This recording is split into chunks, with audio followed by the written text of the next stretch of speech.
मई का महीना चल रहा था। गर्मी अपने चरम सीमा पर थी। गर्मी ने अपना ऐसा आतंक मचा रखा था कि लोग बाहर निकलने के लिए भी डरते थे। इसी पेड़ के नीचे जहां मार्च में लोग आराम से बैठकर अपना दुख और सुख के बारे में बातें करते थे, अब वही जगह सुना सुना सा हो गया है।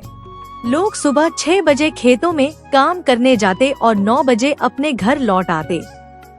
गर्मी ने सभी की हालत खराब कर रखा था।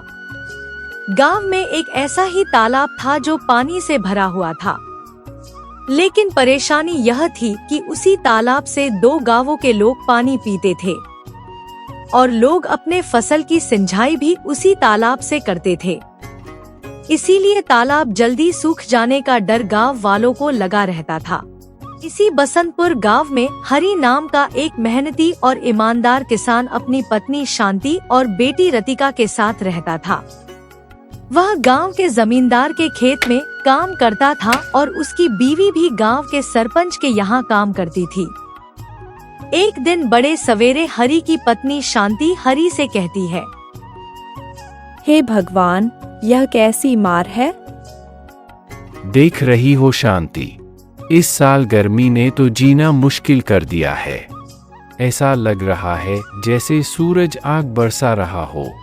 इतनी भयंकर धूप में काम करना भी किसी सज्जा से कम नहीं। बाहर निकलते ही शरीर जलने लगता है, जैसे किसी भट्टी में खड़े हो। ठीक है शांति, अब मैं काम पर चलता हूँ, नहीं तो जमींदार गुस्सा करेगा।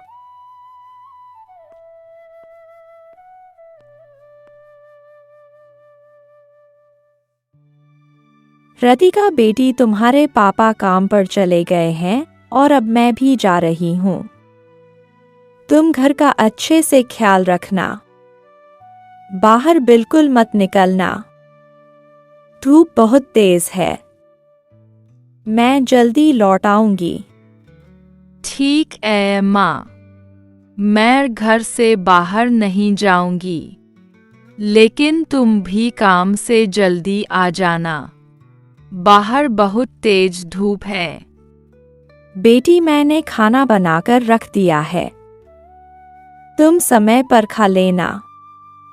और सुनो, ज्यादा धूप में बाहर मत निकलना। बहुत तेज गर्मी है। अच्छा, अब मैं चलती हूँ, अपना ख्याल रखना। इतना कहकर शांति भी काम पर निकल गई। थोड़ी ही देर में शांति सरपंच के घर पहुंची। सरपंच, जो स्वभाव से बेहद कठोर और निर्दयी था, एक बड़े पंखे के आगे बैठा था। बावजूद इसके वह गर्मी से परेशान होकर अपने सेवकों पर चिल्ला रहा था। तभी उसकी नजर शांति पर पड़ी और वह गुस्से में चीखते हुए बोला, अरे शांति, इतनी देर से आ रही हो? तुम्हें पता भी है कि इस भयंकर गर्मी में मेरे आदमी घर का काम जल्दी खत्म करना चाहते हैं। लगता है तुम काम की कीमत नहीं समझती हो। मालिक, माफ कीजिए, आज गर्मी कुछ ज्यादा ही थी। शरीर ने साथ नहीं दिया, इसलिए जल्दी उठ नहीं पाई। लेकिन अब मैं जल्दी जल्दी सारे काम निपटा दूंगी, कोई कसर नहीं छोड़ूंगी। बस बहाने बनाना तो तुम्हें आता है। अगर आज से काम में कोई भी कोताही हुई तो तुम्हारा हिसाब कर दूंगा। याद रखना, तुम्हारी जगह लेने वालों की कोई कमी नहीं है। सरपंच की यह बातें सुनकर शांति को बहुत दुख हुआ, लेकिन उसकी मजबूरी थी। वह चुपचाप अपना काम करने ही जा रही थी। तभी वहां सरपंच का बेटा आ गया। पिताजी, आप क्यों डांट रहे हैं? इसे इतनी भयंकर गर्मी में भी यह काम करने आई है। यही क्या कम है? आपको थोड़ा सा भी दया नहीं आ रही है इस पर? तुम्हें नहीं समझ आता, यह लोग हमारी सहानुभूति का फायदा उठाते हैं। इन्हें समय पर सबक सिखाना जरूरी है। नहीं तो यह हमारे सर पर चढ़कर नाचने लगेंगे और कोई भी काम ठीक से नहीं करेंगे। शांति ने कुछ नहीं कहा। उसने सिर झुका लिया और अपनी बेटी रतिका के बारे में सोचते हुए जल्दी जल्दी काम खत्म करने में लग गई। लेकिन उसके मन में सरपंच के व्यवहार को लेकर आक्रोश पनपने लगा। इधर हरी चिलचिलाती धूप में पसीने से नहाकर जमींदार के खेतों में मजदूरी कर रहा था। जमींदार अपने खेतों का काम कराने के लिए हरी और कुछ अन्य मजदूरों को सख्त निगरानी में रखता था। अरे हरी, तुम काम में मेहनत कर रहे हो या सिर्फ गर्मी का बहाना बनाकर सुस्ती दिखा रहे हो? मुझे बेवजह आलस से सहन नहीं होता। ध्यान रखना, अगर आज का काम पूरा नहीं हुआ तो तुम्हें एक भी पैसा नहीं मिलेगा। नहीं मालिक, मैं जी जान लगाकर काम कर रहा हूँ। यह चिलचिलाती गर्मी, जिस्म से पसीना ऐसे बह रहा है जैसे नल खुला हो। हाथ पांव पसीने से चिपक गए हैं। पर मालिक, जब तक आपका काम पूरा ना कर लूं चैन की सांस नहीं लूंगा। आप बेफिक्र रहिए। हरी के चेहरे पर थकान साफ झलक रही थी। सुबह से ही तेज गर्मी में काम करते करते उसके हाथ अकड़ गए थे। लेकिन उसे अपनी बेटी रतिका और शांति के लिए कमाना था। वह जानता था कि उसकी मेहनत ही उनका सहारा है। हे भगवान, यह कैसी कठिन परीक्षा है। तेरी यह आसमान से बरसती आग, यह झुलसाती हवा, ऐसे में भी काम करना पड़ रहा है। लेकिन मैं क्या करूं? अगर काम छोड़ दूं तो जमींदार एक पल नहीं लगाएगा मुझे निकालने में। दिन धीरे धीरे ढलने लगा। हरी इस तीखी गर्मी में कुछ काम निपटाकर घर लौटने की सोच रहा था। लेकिन जमींदार ने उसे और देर तक रोक लिया। आज का काम पूरा करके ही जाना, समझा? नहीं तो कल से मत आना। अगर थोड़ा सा भी काम छूटा तो समझ ले तेरी नौकरी गई। इधर बसंतपुर गांव में गर्मी अपने चरम पर थी। गांव के लोग गर्मी से बेहाल थे। सूखा इतना बढ़ गया था कि कुएं और तालाब पूरी तरह सूख चुके थे। खेतों में फसलें मुरझा गई थी और पशु पक्षी भी तड़प रहे थे। गांव का चौपाल, जहां आम दिनों में लोग बैठकर बातें करते थे, अब पूरी तरह सूना पड़ा था। गर्मी ने सभी को घर में कैद कर दिया था। इसी बीच गांव के चौपाल पर कुछ लोग इकट्ठा हुए। बुजुर्ग माधव हमेशा की तरह गांव वालों को राहत दिखाने के लिए आए थे। उन्होंने चिंतित स्वर में कहा, भीषण गर्मी हम सबको तबाह कर देगी। गांव की सबसे बड़ी समस्या है पानी की किल्लत। धरती फट रही है, खेत सूख चुके हैं और हर किसी की आंखों में चिंता साफ झलक रही है। हमें एकजुट होकर कुछ करना होगा। अब समय आ गया है कि हम तालाब से पानी लाकर पूरे गांव में बांटें ताकि कोई बूढ़ा प्यासा ना रहे, कोई बच्चा पानी के बिना ना तड़पे। हमें अपने बच्चों के भविष्य के लिए अभी से बीज बोने होंगे। पेड़ों के बीज, जितने ज्यादा पेड़ लगेंगे उतनी ही ठंडी छाव होगी, उतनी ही राहत मिलेगी इस तपती धरती को। हम सबको मिलकर मेहनत से इस गांव को फिर से हरा भरा बनाना है। यही हमारा कर्तव्य है और यही हमारी जिम्मेदारी। लेकिन दादा, इस भीषण गर्मी में तालाब तक जाना आसान नहीं है। वहां तक जाने में ही जान निकल जाएगी और अगर पानी बचा भी है तो वो बहुत गंदा होगा। बेटा, डरने से कुछ नहीं होगा। हमें अपने लिए राहत निकालनी होगी। अगर आज हम पानी नहीं जुटाएंगे और पेड़ नहीं लगाएंगे तो आने वाले वर्षों में हालात और भी बिगड़ जाएंगे। गांव के लोग माधव की बात से सहमत तो हुए, लेकिन डर और परेशानी उनके चेहरे पर साफ झलक रही थी।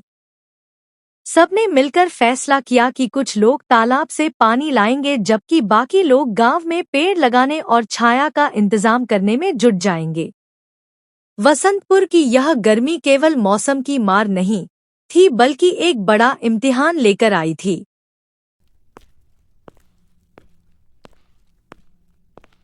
हरी जब घर लौटा तो शांति ने उसे रतिका की तबीयत के बारे में बताया। हरी ने देखा कि रतिका का चेहरा तप रहा था, होंठ सूख चुके थे और आंखें भारी लग रही थी।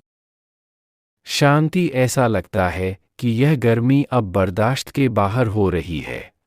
घर में ठंडे पानी की व्यवस्था करनी होगी। लेकिन पानी कहाँ से लाऊं?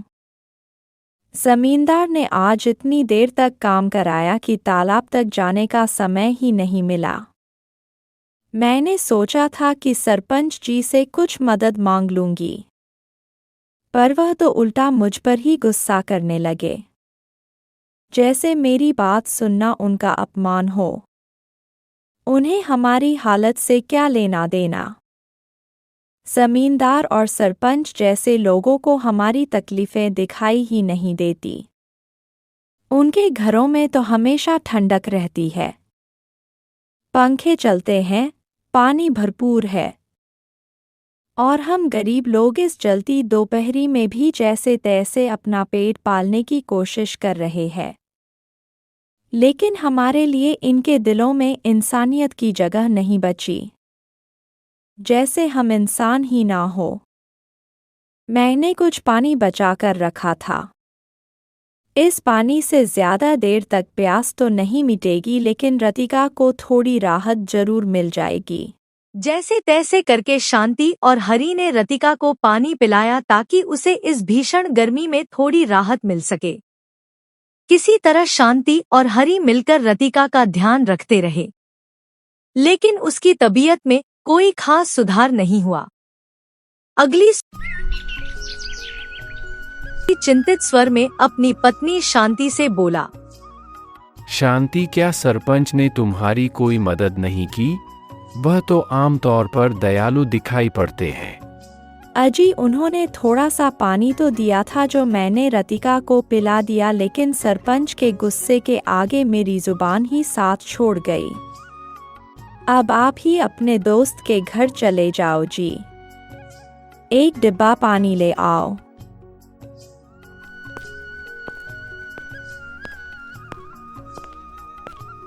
रामलाल भाई, मेरी बेटी बहुत बीमार है, पानी के लिए तड़प रही है। अगर तुम्हारे घर थोड़ा बहुत पानी हो तो मुझे दे दो, शायद मेरी बेटी बच जाए। हरी भाई, पानी तो मेरे घर में भी नहीं है। मेरी बीवी भी कहीं पानी खोजने गई है।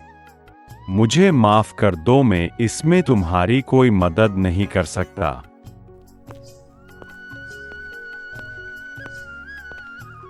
इतना सुनने के बाद हरी वहां से चला आता है। उसके बाद वह अपने कई गांव वाले दोस्तों के पास जाता है, लेकिन उसकी मदद कोई नहीं करता। थक हार कर वह अपने घर लौट आता है और अपनी पत्नी को सारी बातें बताता है। हरी, कुछ भी करके हमें पानी का इंतजाम करना होगा। अगर रतिका को कुछ हो गया तो मैं खुद को कभी माफ नहीं कर पाऊंगी। देखो ना, उसकी तबीयत दिन ब दिन बिगड़ती जा रही है। मरती है तो मरने दो। मैं थक गया हूँ दूसरों के घर पानी मांगते मांगते, लेकिन कोई देने को तैयार ही नहीं होता है। मैं सुबह से इधर उधर भटक रहा हूँ, पैर जवाब दे गए हैं। अब मुझसे और कुछ नहीं होगा। ऐसा मत कहिए जी। आप एक बार गांव के सेठ के पास तो जाइए, वो हमारी मदद जरूर करेंगे। उनके पास तो बहुत ज्यादा पानी रहता है। शायद वह हमारी हालत समझ सकें और हमें थोड़ी मदद दे सकें।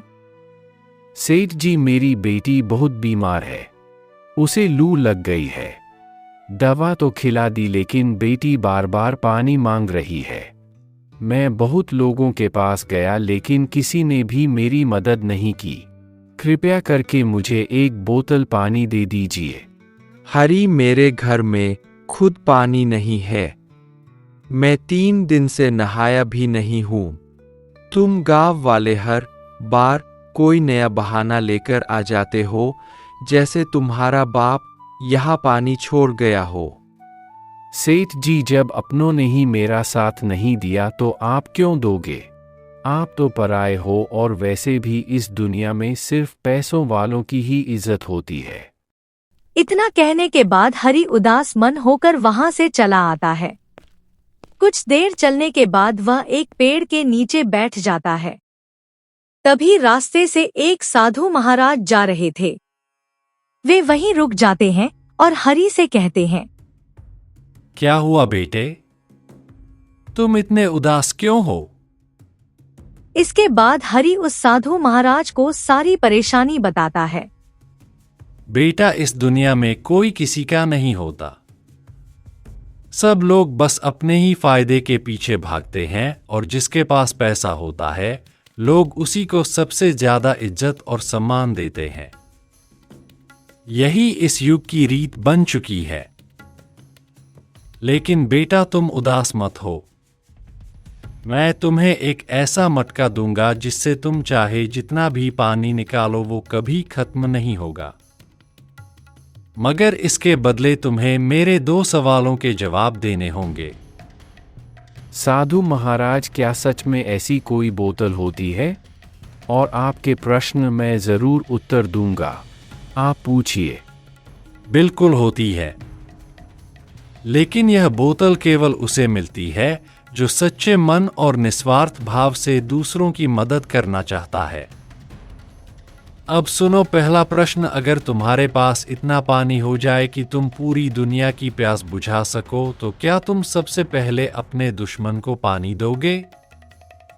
दूसरा प्रश्न। जब लोग तुम्हारी इस बोतल का लाभ उठाकर तुम्हारा मजाक उड़ाए या तुम्हें धोखा दे, तब भी क्या तुम बिना किसी क्रोध के उन्हें पानी देते रहोगे?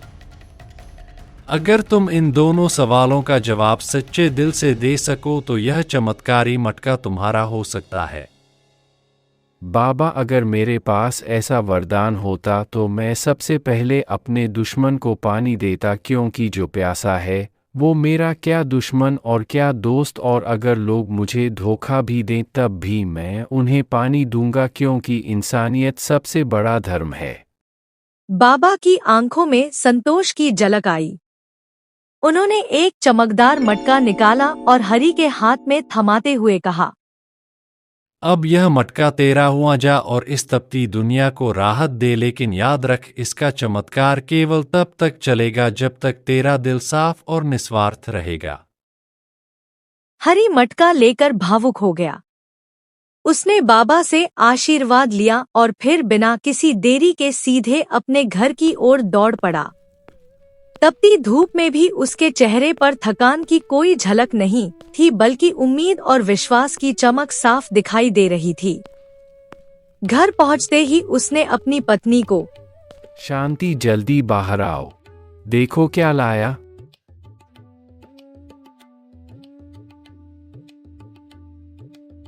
क्या हुआ? कुछ पानी मिला। बच्ची को बहुत प्यास लगी है। फिर हरि ने शांति को सारी बात बताई। बाबा से हुई मुलाकात, 2 प्रश्न और उनके उत्तर। उसकी आंखों में विश्वास था और आवाज में सच्चाई। शांति ने कांपते हुए हाथों से मटके से थोड़ा पानी निकाला। उन्होंने बच्ची को पानी पिलाया और खुद भी पिया। जैसे ही उसकी बेटी ने पानी पिया, वह कुछ अच्छा महसूस करने लगी। फिर हरि और शांति दोनों खुश हो गए और उसका जीवन बदल गया। और हरि ने गांव वालों की भी मदद की। फिर गांव में खुशी आई और हरि के साथ सब मिल झूलने लगे।